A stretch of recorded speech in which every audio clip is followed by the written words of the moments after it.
the Scholars Learning Path for middle school students. Is that correct, Claire? Yes. Okay. Yes. Do you want the updated letters that were sent out? I've got them right here, that's all. I know we made some little adjustments too.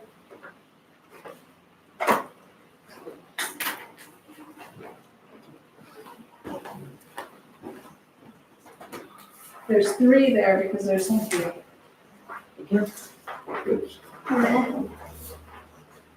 Oh, this. Yeah. Oh, this. Okay.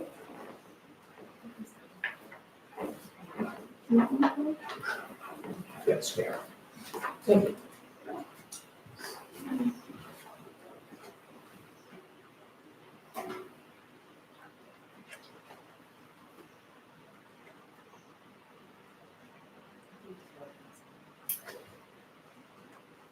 So do you want me to talk to her, or do you want to express questions or concerns?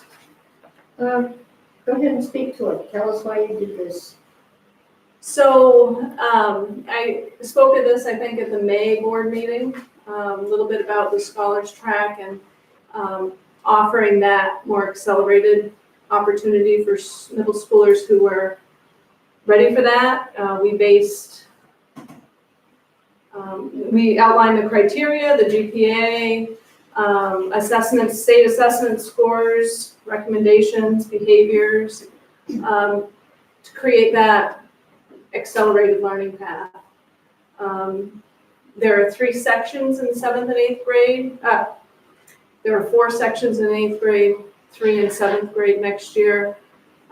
So you would end up with 1 accelerated track, and then the traditional approach, the other classes will take the same curriculum and pace and expectations as currently are expected of our 7th and 8th graders.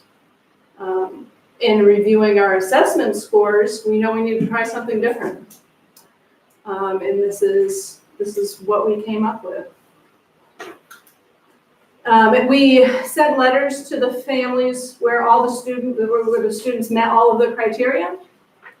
The second page is the letter that was sent to the balance of the students, offering them the opportunity.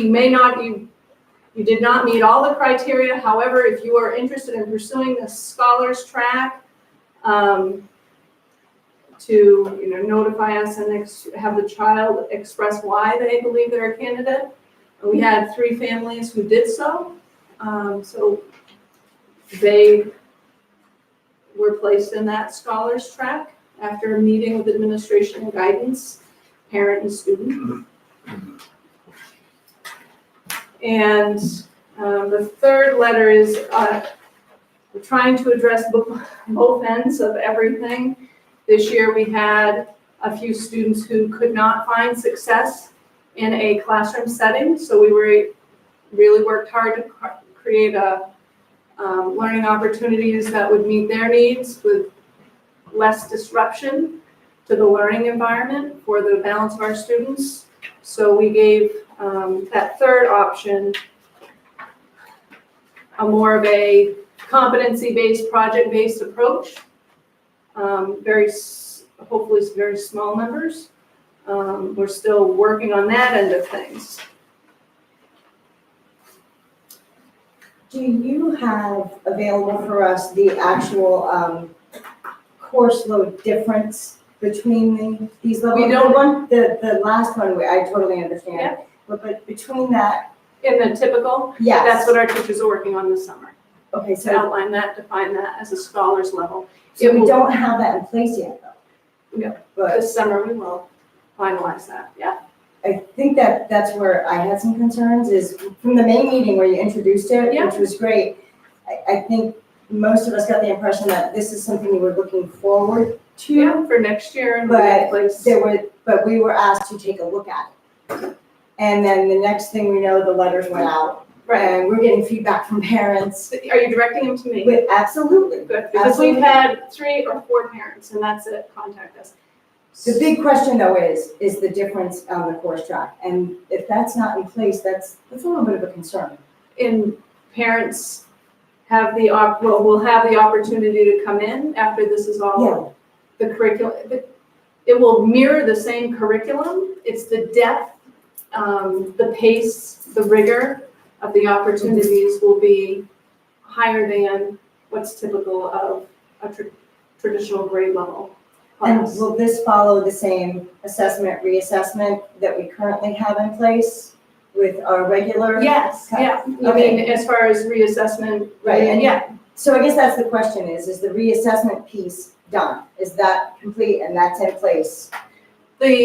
for the whole school, the Yeah. reassessment practice, that's there, we piloted at the end of the year, and we'll start the school year with that same policy or practice. Okay, so you found that towards the end of the school year, people were comfortable with it, there was consistency and, The consistency will come as it starts the beginning of the year.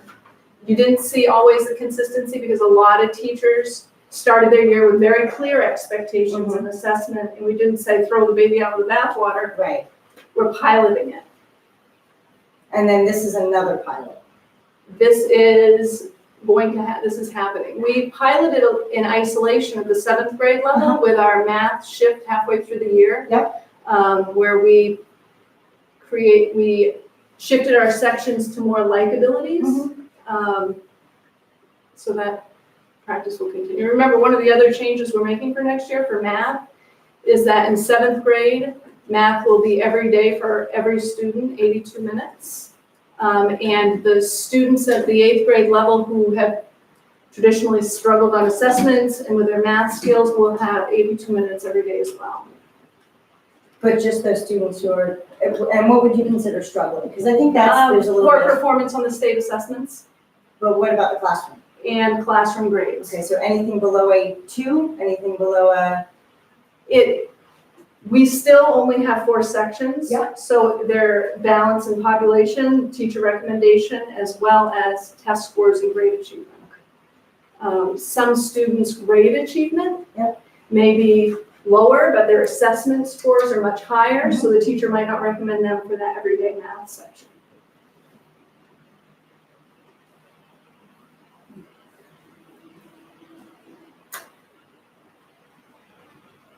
anybody else have any other questions? No, my biggest concern was that that this was discussed in May, and my understanding was that it was for us to review, and then all of a sudden we Get got, feedback think on it. parents got the Yeah, mail. yeah. That was my biggest concern.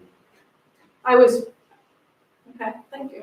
I don't know what to say about that. I was expecting some feedback and didn't get it, so we sent the letters out. Oh, I didn't think I thought it was coming to a meeting. Yeah, I mean, that was the understanding, that, because, I think we've gotten into the habit of things coming to us and being asked to make a decision on it as we're getting the information, or only having the information for a short period of time. And I think we're all kind of in agreement that we need to shift that practice. So that's why we're asking a lot of questions, because you've already done this. Yep. And that could be problematic. So we need to make sure that we're, Is the board, so, I mean, there were no questions that night. because we received, Supportive They or- didn't want any. you talked, no, Yeah. go ahead. Yeah, I was thinking you were ready and didn't really were welcome at that point, because you wanted us and. To have the Dr. time to Tyler think handed it, and about he it, said, yeah. take this home and look at it and look at it carefully. I think that was word for Right, word. and Steve so we indicated did that it's that. a big deal.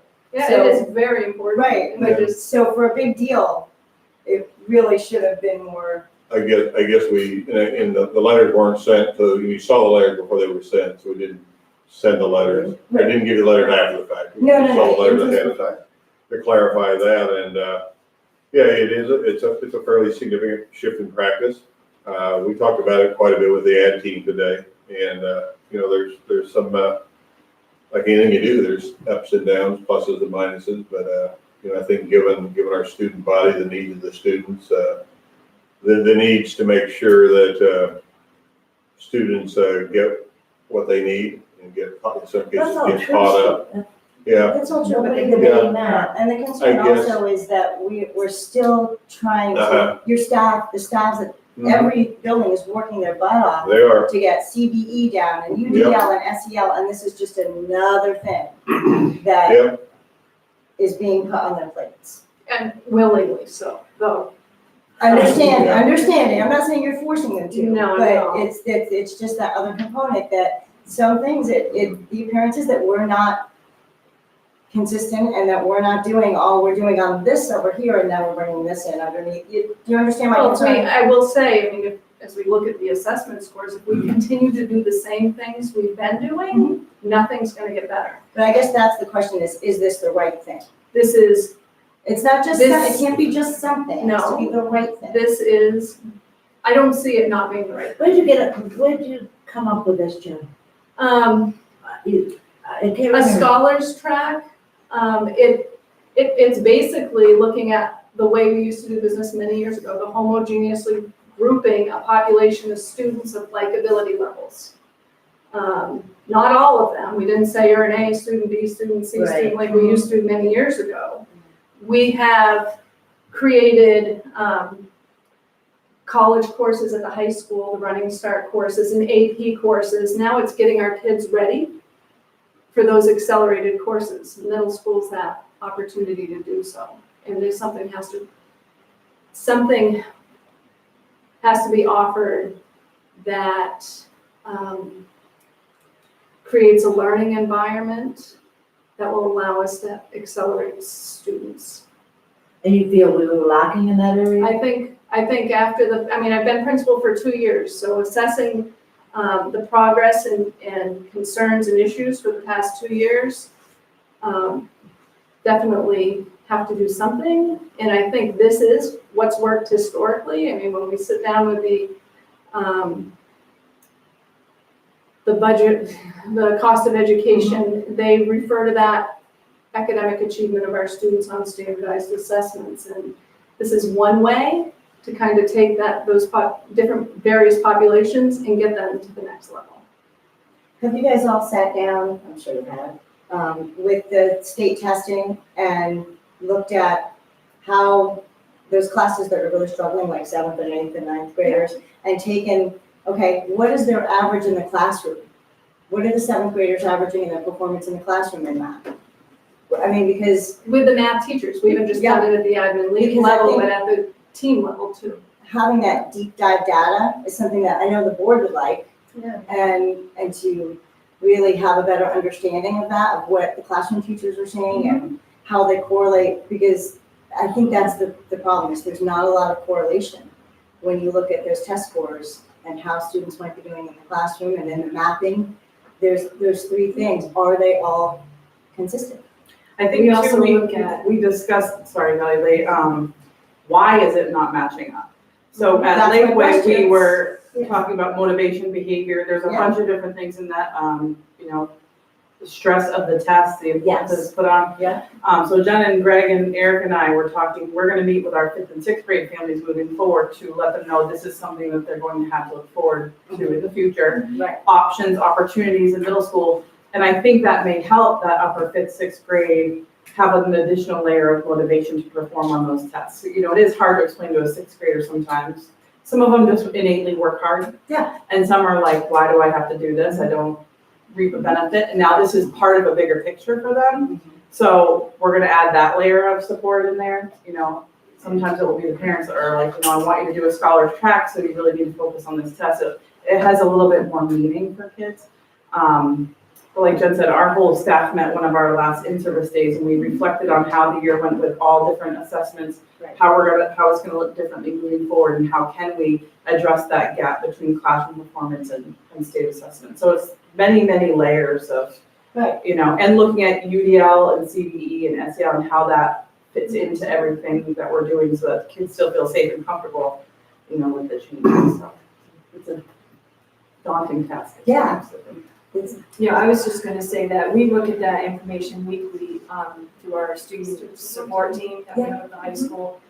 Because there's some students that are not performing in the classroom that are actually doing okay on the On the state test, test. And so, that traditional model's not meeting their needs and there's behaviors because of it. So we're really looking at what we can do to support all students. Because when you have them all in one classroom, you could be doing them a disservice by trying to put out the fires with behaviors and not meeting needs or challenging students that could be challenged. So we're looking at alternatives to make sure we're meeting everybody's needs. I just wanted to say that I, as a first year here, I had those students. I had those 7th and 8th grade students come into Above the Notch. So they got absorbed into Above the Notch, and because it was a smaller classroom, it's designed under personalized. So I work to the students' strengths. They get to develop those strengths into the project-based learning format and then pick up their weaknesses, because as they're gaining self-confidence there, their weaknesses come up. And those students, we graduated 18 of them with a diploma. And then I do want to let you know that there is a student that came under me this year who is returning full-time to Littleton High School next year, and he's enrolled into the AP classes, and we feel very confident that he will be successful there. But he needed that time to pull out of the drama that happens in schools and go to the little classrooms and have smaller and have personalized and have that attention there in order to get himself where he needed to be successful. And I know that he'll be successful at the day school full-time next year. But he got a lot of skills that he needed to feel confident to do that. And he's really excited about going and being involved in Littleton High School again and being able to play sports. But he was a 7th grader at a time here in this district that struggled really hard. And being able to pull yourself out, gain the skills needed, because we want that personalized education and we want our staff to really work with them to gain those skills and bring that confidence back that they want to be invested. I had students this year that graduated that are looking forward to going on to college. These are students that yelled every day that hated school, hated to be here. But by the end of May, loved it, and they're excited to go on. And so I think that doing something differently to bring what you want is important. I don't think anyone here is negating that or disputing that in any way and or questioning it. I mean, my question is that, are we finding where the holes are? And if we know where the holes are, can you share that information with us in a comprehensive manner? And what besides this? I mean, this scholarship track, okay, it's great. If you think it's gonna work, fine.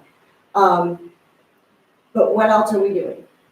What else are we going to attempt? Because you're right, Michelle, doing something different is great, and it's got to work for all of the students. But we But also. I don't want us just throwing something at the wall hoping it's gonna stick.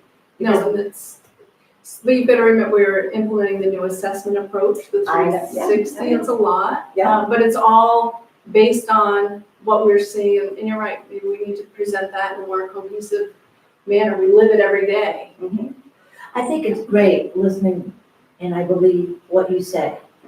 I'm glad that you got together, I'm glad that you did some planning, those are all good things. But I think, my thing, and I'll speak just for me, I would have loved to have known a lot of that before this went home. That's what I'm saying. And you're saying you gave us the opportunity, and I'm gonna argue that a little bit, because I think we got it, I read it, we took it home, and I said, that's great, you know what? And you even down at the bottom, you put, you'll reach out to families after, so if they get it, you're gonna reach out to them, and then you say, being considered, and then, that's great.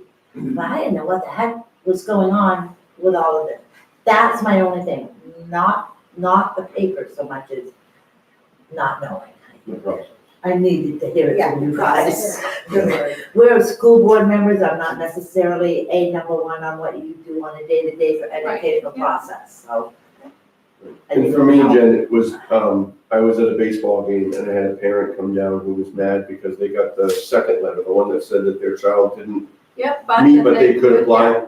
And they just slapped it down on me, what is this all about? And I'm at a game and I'm like, I've seen this, but I'm not ready to answer questions about it because I was under the impression Yep. it was It was coming coming back for later. another meeting Yeah. to kind of discuss and finalize.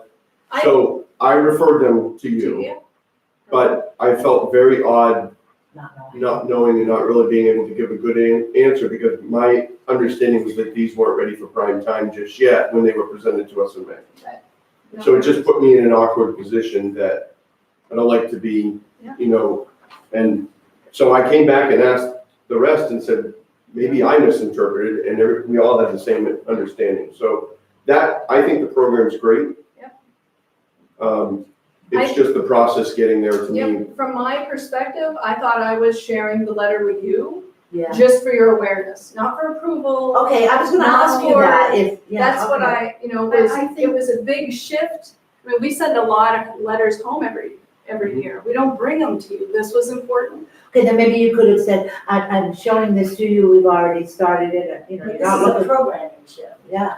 It's I a think, learning I think the problem being is that, yes, the board knows there's problems. We understand that.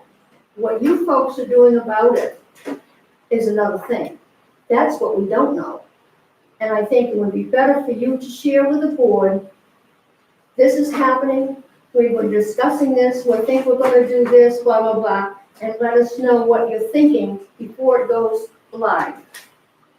And understand the reason. You give us a letter like this, it doesn't tell us a thing. It tells us, oh yeah, we're gonna do an honest protocol. Really? I That's presented two though at that meeting. I talked a little bit about it at the beginning. That was, We felt like the letter that the parents probably described it pretty well, because I mean, the first time, and I think it was Jennifer may have mentioned it even prior to this, with the April 15th meeting, it was in her principal's report. So it was discussed, and I guess, and as we've all said, it was mentioned several times, this is a big deal. You said that, you Yeah, said it- word. it There's no is. This is explanation not- this is on not- why and how. it was Not a small change, It made me nervous. and, yeah, and so I should have made sure we came back with more detail and more discussion, or put it on the agenda or whatever, I guess, but I didn't get much feedback from anybody that it was anything anyone was feeling uncomfortable with, maybe didn't know enough about it to ask those questions. I thought the letter would help with that a little bit, if there's something that was, and again, no matter what we do, you're gonna get what you got, Greg. Unfortunately, if we make a major change, that's gonna happen, that's pretty inevitable. And I'm glad those parents you're directing those that have concerns back to Yeah, yeah. Jennifer. And that's That's fine. helpful. Yeah. It sounds like those meetings have gone well, they've and, gone very well. Yeah, you know, it's been rectified with them anyway. with the parents have reached out to us. Yes. I mean, whether or not the parent did it, or I just don't- me, yeah. into, I don't know that, but I told them where to go, that was their choice to do that at that point, or good. So.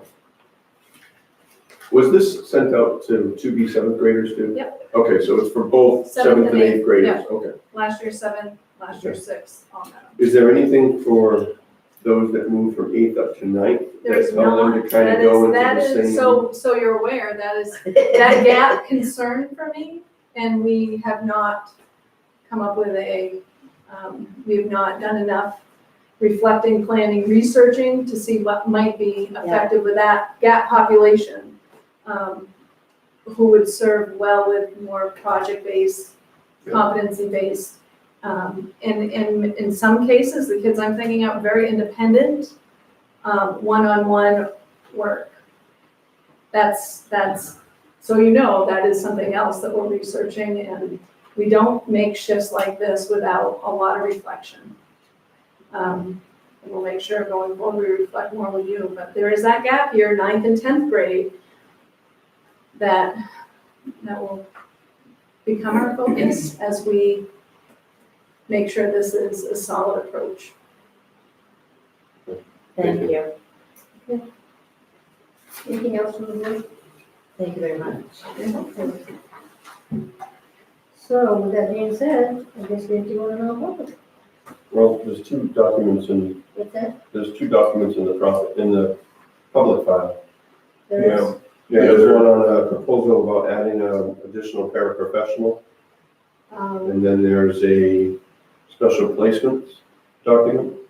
Yeah. That's the one that I emailed you about. Are those to be discussed now, or are we taking those documents into non-public? I think the piece that deals with the students, but I think that Kelly and Crystal and Jen and Kelly will discuss a little bit in public session, the request to add a paraprofessional position based on student need, anticipated student need. That's certainly appropriate for open session and should be open session. You guys start? So. Well, we, yeah, you look like you're going to explode, what? So Oh, the. no, I was just gonna start talking when Steve got done, so. The special placements you might be a little bit familiar with because Kelly and I presented on December 3rd. So I sort of backlogged it. So if you go from the bottom up, those are the cases that we had shared with you. Yep. Which I won't discuss in open session, but they're there. Just changes to our special ed population that we had to plan for on the fly, new incoming students. So then if you go from the top, I started with what we have anticipated. So like the high school, we meet every Monday with our leadership team. And I was just sort of planning for what we know we're gonna have coming up for evaluations in the fall and the likelihood of qualification. And just giving you as much information as possible so you can reflect on it. There were 27 new referrals this year in the district, and of those 27, 23 qualified for special education. I gave you the percentages of buildings there. Kelly and I worked on this together. 24% currently of LES students are on an IEP, 26 at Daisy Bronson, and 12 at the high school. And that changes based on, we have some bubble groups, so that'll fluctuate a little bit each year. You'll see the incoming enrollments. Some were anticipated, some were registered at the very end of the year, so we didn't really have time to plan for them budgetarily as far as one-on-one paras. We have some shifting from our building up. One that we had prepared for, one that we had not prepared for. And then when you see the placement there, that's the old information. So we had some first grader move in, a ninth grader, kindergartner. All of those were unanticipated needs when we planned the budget last summer. And then on the para proposal page, that sort of just speaks to current state of affairs, so to speak. Do you want to speak to this, the breakout? So, if you look, are you on that page? Yep. Yeah. So 14 of the pairs in our district right now are one-on-ones. And we had 3 students toward the end of last year. Well, one moved in partway through the year, and then 2 at the end of the year that moved in requiring one-on-one supports. And we didn't fill them at that time because they were in addition to what we already had. We did have to pull from within, or we covered that service. Sometimes it was with a substitute because some of them came so late in the year. But their needs just go far beyond what we can do with the resources that we have. I mean, we did eliminate 3 para positions a couple, 2 years. 2 years ago. So we really have been kind of stealing from everywhere to provide coverage, and their needs, we're just not able to do that. So looking at those one-on-one students, we gave you the breakdown of what their disabilities are, which is just kind of a glimpse into what some of the challenges might be and the supports that they need. But, we do have students that are not toilet trained or nonverbal, there's safety issues and all of that. So it's, when we're talking about adding a para, it's not just like, let's just give this student a para. There's kind of a rubric that we sometimes go through that has 5 different areas that we look at, but also just assessing the overall needs of the child. So looking at the other piece, for program paras, we have 3 paras that are designated for the Choices program, 3 at the academy, and then we also have the life skills program, which are one-on-one pairs in the life skills program. So the 4 students in there are one-on-one? 2 of them, the 2 of the 2 3. pairs assigned there are for one-on-one support of the 4 students. So, So then I just did the changes down there at the bottom. So in 18-19, we had 2 enrolled requiring 1-to-1. We were able to shift and sort of Rob Peter, PayPal to get those covered. We had 2 we know of 2 moving in to start this school year that we have not filled. I believe one is coming to the board tonight, maybe not. And then 2 students this year that we had went from not one-on-one pair status to one-on-one pair status. So because their IEP team determined that need, we have to find that person to cover. We were able to make some shifts at Lakeway, with how we created the classroom groupings to be able to account for that, but I think we spread that as thin as we can without really damaging programming. So really at this point, what we're asking for is another one-on-one pair for the middle high school, is it? Yeah, that's what it would be. I mean, we have 2 positions that we're advertising and interviewing for. You'll have 1 nomination. Those are replacements for 2 that resigned this past year.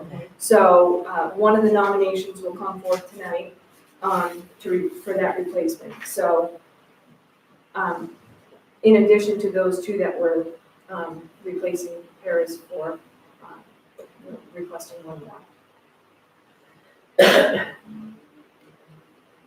In these classrooms, I mean, this is not new, I've heard this, I mean, always been an issue with special education and trying to take care is a big word, I guess, and of our students in these classrooms. So you have a classroom and you have, say, 4 students in that one classroom, So that is a special ed approved program so they're in one for students confined. with intellectual disabilities at the high school level. Yes, so Okay. they're not confined there all day though. They do, No, and what I'm getting at is the teacher that's in that, responsible for that room, and those students assigned to that room. Yeah, I know they're mainstream, they go other places, hopefully. But you have a teacher in there, that's a special ed teacher, yes, and that teacher, with the intellectual disability certification, she also has that. Sure. So, Are you talking about the life skills program? I'm just trying to figure out if you have the parents in there and the teacher at the same time. yes. 2 of the students, yeah, you have to. I mean, Okay, so how many students are in that room? 4, Just 4? yes. Just 4, sorry, I didn't mean to- Right now, I mean, there's only 4. So you have a teacher, 2 pairs for 4 kids? Okay, It could be up to 8 in that room. It's like Okay. choices. But often Which when we you're don't. looking at students with that level of disability that program is approved for, they come with greater needs and challenges. And so that's why they often have the one-on-one. but the teacher is there, I mean, The the teacher teacher's there, is yeah. also there with those Yeah. pairs. The Yeah. teacher's also the case manager, Yeah, so that's yeah. like the academy and Yeah. the choices program. So they have a dual responsibility, and that particular program is out in the community, so Yeah. that's. Believe me, another I am level. not minimizing the need, I've been there, I've worked there, I understand it. I was just trying to get the head count in that Yeah. one room. Well, and that's, I think I got a little flustered at one of the budget meetings about numbers. And when you think about how many paraprofessionals are soaked up in a small amount of space, Right. the choices, you know, the life skills program, the one-on-ones, that's a lot of people for not a whole lot of students, so it definitely skews those numbers. Mhm. But like the needs we described to that we're moving in December, you know, that is the reality of some of these students, that they are that needy, and we have an obligation to provide them that level of service. And my concern is that with what moved in that we know about, we know that we're short at least one one-on-one paraprofessional. And this isn't, a scare tactic or anything, but like if we aren't able to provide that student with a one-on-one, then that student would likely require placement because of the needs. So, I mean, it could be a trade-off that, the one-on-one will allow the student to remain in the community and remain here versus requiring a type of placement. That is something that gets lost in the system right there, that It is does, that but is it's a hard to speak to some profound of that statement stuff. right there, Yeah. and they don't Actually, I understand. think Greg We said can't- when we met in December, it's cheaper than placement, some of this. Absolutely. And the public doesn't understand that, I know they don't. They don't And there are see still that. some of those needs that we described to that were very much on the fence that we were able to get through the year. You know, they still very much live on that fine little fence, despite our best efforts, so. Can I ask just a few questions, just so I have a better understanding? So You mentioned the rubric a minute ago that you guys kind of used is that a rubric you guys have designed? Is it a state rubric? It came Is it a from national the New rubric? Hampshire Association for Special Education So it's something Administrators. that other schools are using the Yeah. same tool? Yeah, Because as I'm thinking about, our discussion with people within the town as to why we're more, why we're different from other schools that we're compared to, knowing that we're not using our own rubric, but we're using a state rubric that's used by several other schools and probably maybe most schools. I don't know if that's fair to say or not, I but think everybody does it their own way, but it is a tool that's been, given out to. I think that's important for us to make sure that people know that we're not just doing this on It our own also developed helps rubric, that with we're some of those using. parents that, they think their child needs a 101, and you go through that criteria and you realize, okay, to qualify for a 101 pair, you have to meet some pretty significant Right. benchmarks. So the other question I have is, on here you wrote 27 new referrals, 23 students were identified. Is that 27 new referrals? That can be students that have They existed were. that just recently qualified or Some moved recently. into the district and then some were already here. So some that might have gone kindergarten, first and second without any issues, and now we need to move them into that program in third grade or any other grade. Yeah. Okay, First and second's pretty heavy for that. Yeah. So I don't have the.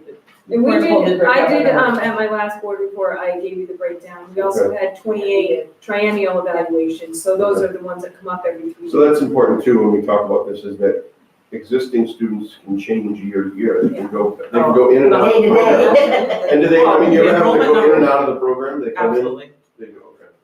Well, you can see when we do our board reports, the numbers are up and down. Some Yeah. of those are the same kids. Right. Like, just kind of making the. And it doesn't Rounds. seem like it, but we do discharge kids from special ed when they're up in those triennial evaluations, we do. So one of the questions I'm looking at, like 26% of DB students and then 12% of high school students are on IEPs.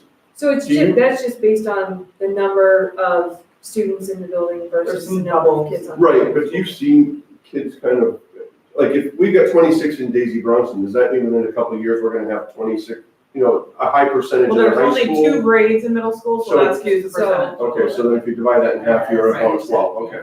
Right. What I was just wondering is, do you see many students that get to high school and either through maturity, through, that they Some move we, away from the need for those IEPs? yeah, usually, junior and senior year, we see a lot of discharges Okay. at the high school level.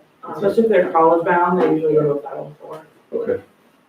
And actually, so Corey Nicole, I think, to tie it into the, those meetings we have on Thursday, I'm thinking of it right now. She would be considered a non-teaching staff, but she had 50 some odd evaluations that she was responsible for this year. Right up until the last day of school, she was meeting, Who's so that? Corey Nicole, our school psychologist, Yeah. so that's a position that people don't have a clue. No, I know, there's so much unknown. She's amazing. I hear that. So I don't, we can share that rubric with you. I can probably find it quick. Yeah. Thank you.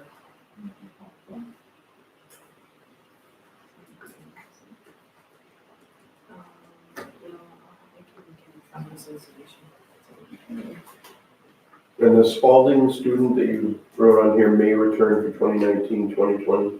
Is that, when do you find that out? Is there a point where you'll know that well- definitive or not?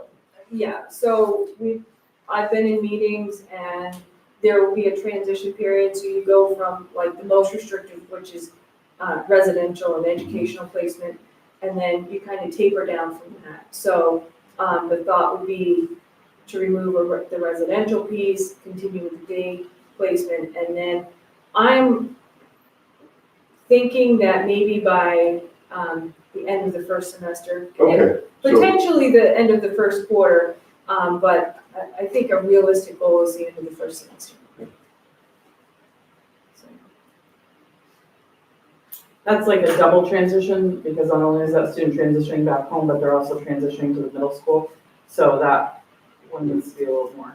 okay. Now I'm just looking at, because that will be a placement we're paying for now that we'll no longer be paying for once they transition back here. But we do have one that we spoke about that's on the docket for placement, Okay. and that is very likely to happen. So it's more or less a Straight swap. off. Could be.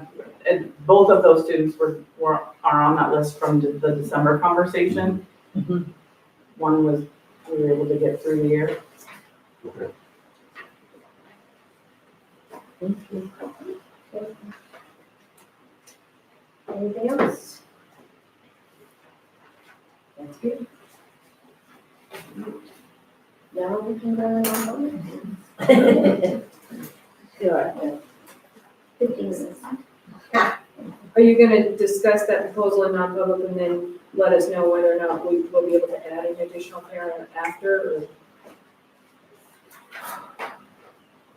or? So, What is the recommendation of the superintendent? I recommend that we fill the position, advertise and fill it based on student need, projected student need.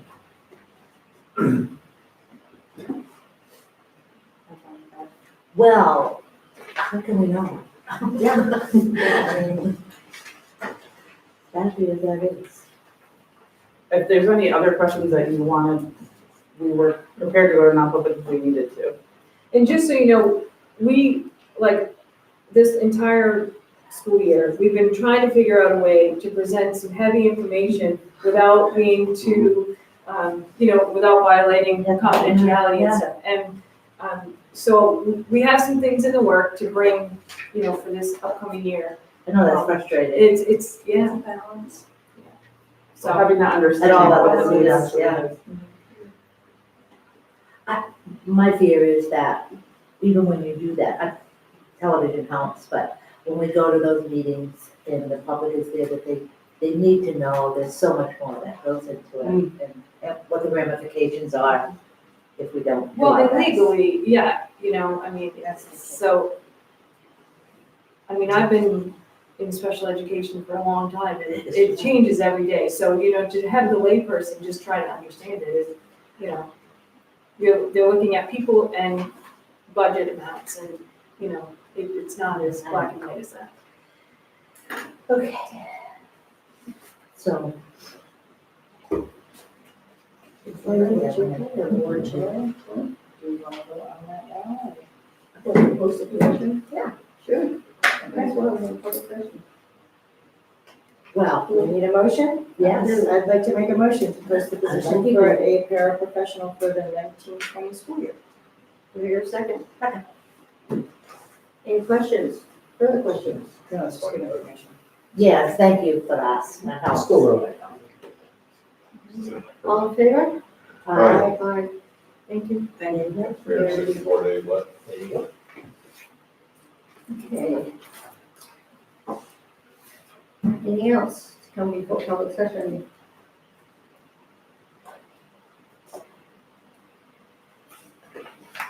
All right, we have a motion going in non-public. I'll make a motion to enter into non-public under session under paragraph 2, section 3 of the RSA 91A:3 of the right to know law for the hiring of any person as a public employee. Number 3, matters which if discussed in public would likely affect adversely the reputation of any person other than a member of the board. Taking with us the superintendent. Superintendent, middle school, high school principal. I think, is there anything else we need to talk about? Unless there are questions. Pieces for good shape there. Open watch. Yeah. Yep. And above that, as coordinator, Okay, and Tom? Tom and Patty.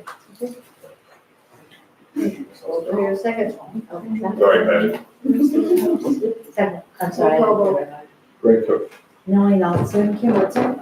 And we get.